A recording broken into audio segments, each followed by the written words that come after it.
আলহামদুলিল্লাহ, আজকে 29শে রমজান, 29তম তারাবি আমরা সম্পন্ন করলাম।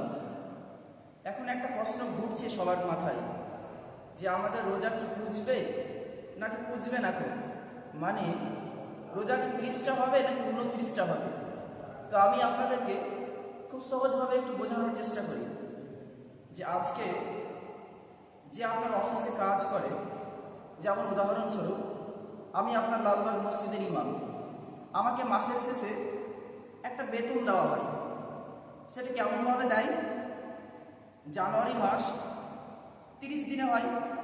আমরা ছোটবেলাতে পড়েছিলাম যে এক মাস সমান সমান 30 দিন, কিন্তু আমরা জানুয়ারি মাস পাই 31 দিনে, আবার ফেব্রুয়ারি মাস পাই 28 দিনে, আবারও কোনো কোনো মাস আমরা 30 দিনেও পাই।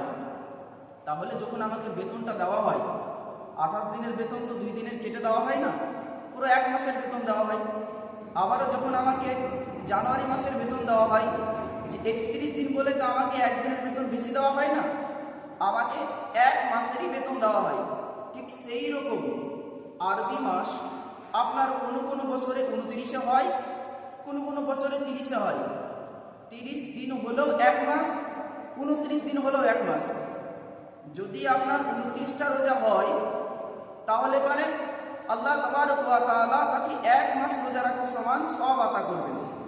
আর যদি 30টা হয় তাও 1 মাসের সমান সওয়াব আতা করবেন।